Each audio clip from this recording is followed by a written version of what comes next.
Hello everyone, welcome to our project MES Op, Test Operation Integration with a Machine Execution System, sponsored by Cambridge Technology. These are our technical directors, Jonathan O'Hare, Senior Program Manager and University of Rhode Island alum. And next we have Sean Mitra, Test and Manufacturing Engineering major.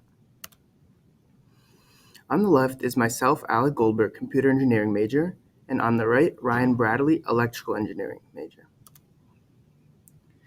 Now, a little bit about Cambridge Technologies.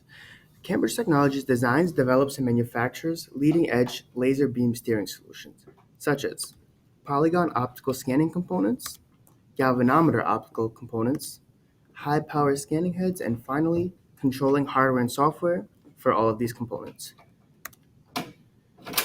And for our project, we will be specifically focusing on Novanta's highly engineered line of galvanometer optical components.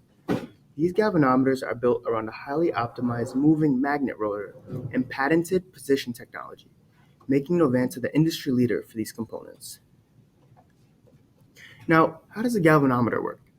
We can think of a galvo as sort of an actuator. When a current is passed through a coil in a magnetic field, the coil experiences a torque proportional to the current.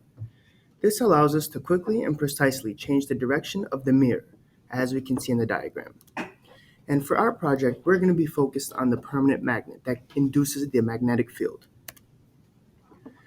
Mirror galvanometer systems are used as beam positioning and steering elements in laser scanner systems. As we can see in this diagram, an important use of galvos are for high-powered laser via-hole drilling. Now, we know how a galvanometer works, but you might be wondering, how does this relate to our project? As we learned earlier, galvanometers rely on a magnetic field, specifically a permanent magnet, which begins to change properties at high temperatures. As Cambridge Technologies works on progressing their technology, making the galvos faster, temperature starts to become a problem. For the hardware side of our project, we'll be making a complete test bench to ensure the quality of our magnet using lasers to measure the tridimensional bending under high temperatures. Now, moving on to the software side. Traditional paper data records are still used in 80% of manufacturing lines, and we all know that big stacks of paper can get out of control quickly. Not only is it unorganized, but there's no streamlined method to analyze our data and ensure the quality of our products consistent. Instead, we are building an intelligent machine execution system, which you'll hear me refer to as MES system, to go along with our test bench. This will be designed to gain versatility and to organize, control, and monitor processes in an easy and accessible way. With an MES system, we are able to streamline all of our processes and data into a database and use this information to implement better quality control, as well as opening the door to machine learning to predict when a workpiece is faulty. Divided up into hardware and software, we are building a test bench to measure the bending of our workpiece alongside a human-machine interface. As seen, each has their own set of criteria and constraints that must be met. Now for the economic impact. Value stream improvements will be easily demonstrated in the new manufacturing line, since a direct relationship between the newly acquired traceable data and the finished product quality will be shown. This will save the company a lot of time and resources. And in addition, being able to realize a faulty workpiece will save Cambridge Technologies time and money, as it is a lot more cost-effective to just replace the workpiece compared to a fully built-out galvanometer. Now I'm going to pass it along to electrical engineer Ryan Bradley to explain a little bit more about the block diagram.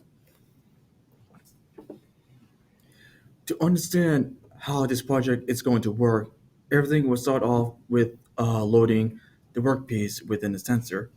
Once the workpiece is loaded and launched within the PSD sensor, the thigh resistors will test for both ambient temperature and the temperature on the workpiece. After it passes both the thigh resistors, the heating cycle will begin, and one of the thigh resistors will be treated as a thermocouple to measure the temperature on the workpiece. The heating cycle will continue until the temperature reaches to its required maximum temperature. As soon the heat cycle ends, the new cycle will start that will cool off the temperature on the workpiece. As soon the cooling cycle begins, the PSD sensor and the workpiece thermal resistor will start collecting data and the maximum temperature and transfer its data to the database via the MES software. And the cooling cycle will end when the workpiece is cooled down back to its ambient temperature. In addition to the information of how the process of this project works, let's quickly demonstrate of how the hardware of the test fixture device is being built with integration to some of the electronic devices. While the workpiece is the essential component of this device, the workpiece will have an aluminum mirror that is clamped while it will be standing up vertically to not direct any gravity forces during the heating process. When the laser diode is active and it's been directed towards the workpiece, the laser will get reflected on the mirror and it will continue traveling until it is detected on the PSD sensor. But at the same time, the thermocouple will also be integrated to the workpiece. Once the PSD sensor detects the laser and the thermocouple picks up the temperature on the workpiece, the PSD sensor will measure the XY position, while the thermocouple will measure its temperature on the workpiece. With the PSD sensor and the thermocouple connected to the MES panel, the data will be collected when the measured temperature has reached to its required maximum temperature, while the panel will act like the brain of the hardware system. It will give command of when it's time to start collecting the data. This means that this panel will also act as a control file resistor between the two devices and the database itself. Other than commanding of when to collect the data, it will also command to either heat or cool the workpiece. To make things more clear, if the temperature of the workpiece is ambient, the panel will command the PID controller to start the heating process by activating the induction heater. When the measured temperature reaches to its required maximum temperature, it will command the controller to stop the heating process and activate the cooling process by turning on the cooling fan to start the cooling process. As soon the measured temperature is ambient again, this process will be over and the workpiece can be unloaded. From my technical presentations that I have made throughout the fall semester, I was able to do some research that is important to understand the characteristics for the test fixture device.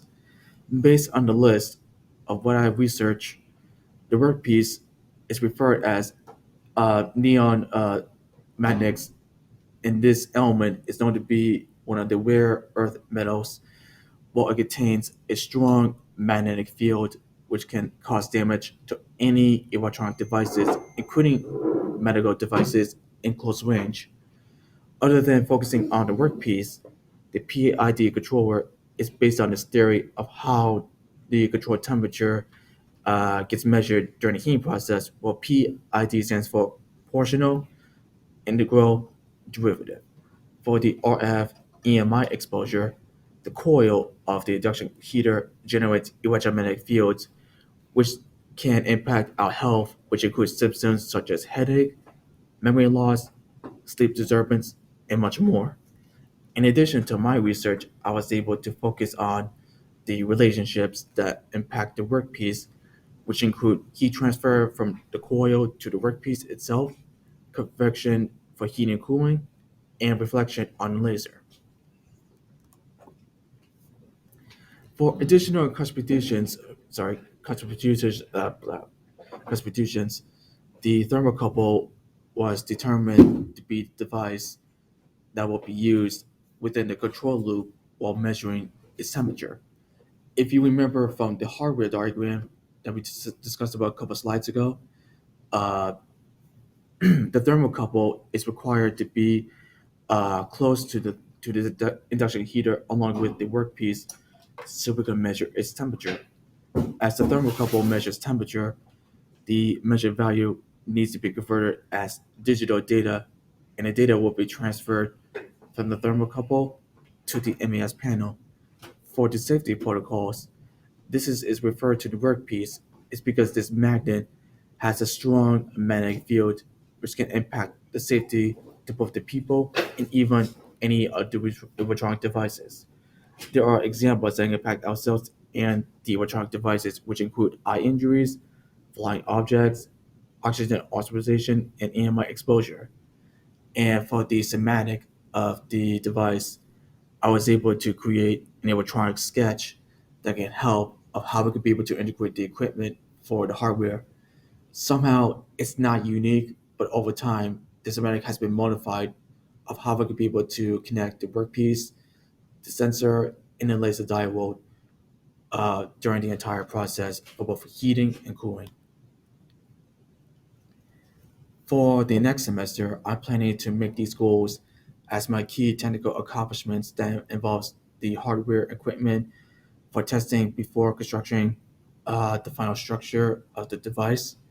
For the metallic wheel, the purpose for this component is to position the sensor and the laser diode, while both of these devices will be directed towards the workpiece with the mirror clamped in it. Once we get accurate positions on these two devices, including the workpiece, the rail can then be replaced with a metallic breadboard plate when the plate will be covered on one of the sides on the device. In addition to the workpiece, its position will depend on how the laser will get reflected and laser get detected on the PSD sensor. When testing the induction heater, we will use a power adapter for testing the amount of time to heat the workpiece up to its maximum temperature. Somehow, when we start testing the device, we reach up to only 6 seconds, but we need a longer time period so the measured temperature will not overshoot, which means that the measured temperature is going above the maximum temperature. Once we can get a good time period to heat the workpiece without overshooting its temperature, then the power adapter can then be replaced by the PID controller. Somehow, the replacement between the power adapter and the PID controller will be different when testing the induction heater is because the PID parameters needs to adjust so the hardware during the heating process can be treated as a critically damped, controlled, closed loop system. Now I'm going to sorry, I'm going to allow Alec to discuss about the software. All right, so now let's move on to some of the software that we've accomplished throughout the semester. So for our project, we're trying to take this process that Ryan spoke about and super automate it to allow an operator with minimal training determine the quality of our workpiece. Once our user selects begin, as seen in the photo, all the necessary calculations will be done on the back end, eliminating the need for a technical background to operate this. As a precaution, I've added a temperature gauge in case things get out of control. Because let's be honest, we never know with hardware. Another key feature is a authentication system that creates a security wall for operators. The user's badge number will get matched to the corresponding logged-in user and either allow or deny access based on our records. This process is meant to be simple, intuitive, and super automatic. Now, to program the HMI, we have been given a machine execution system software, which uses a Node-RED programming language for all the user graphics. This is a flow-based, very simple, intuitive language, so constructing the UI itself hasn't been much of a challenge for us. And as mentioned earlier, 90% of our data flow and calculations are handled on the back end. However, we still need the signal to begin the program in addition to sending key data back and forth. To do this, we're using an SQL database, which we will talk more about later. Now, for the meat of our project. We're using a variety of sensors, as Ryan mentioned, in order to get our necessary information. These include a thermocouple PSD sensor and a PID controller. Python is our main programming language where we will perform our data acquisition.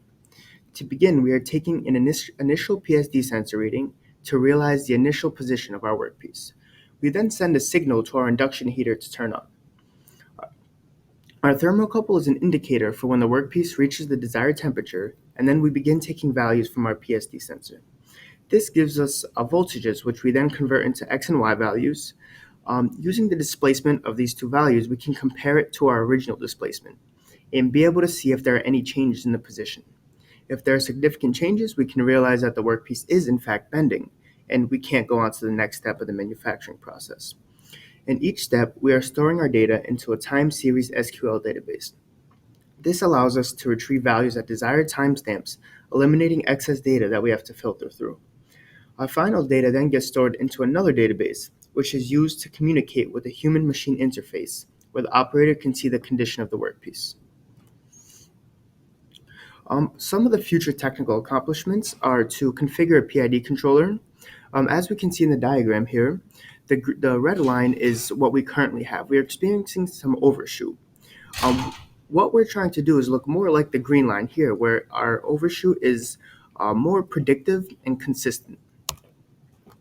Next, we're looking to get all the necessary values displayed in the user interface.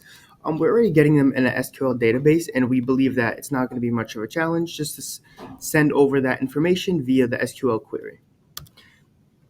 Once this is all completed, we want to begin collecting real data and using this to create a model that we can then analyze to help improve the manufacturing process, and eventually, hopefully, make a machine learning model to further progress this idea. Now, for the future team technical accomplishments, I'll have Ryan over here. So for our future team technical accomplishments, we need to do some updates that we need to be very successful for our future, which involves completing a physical setup for our test branch.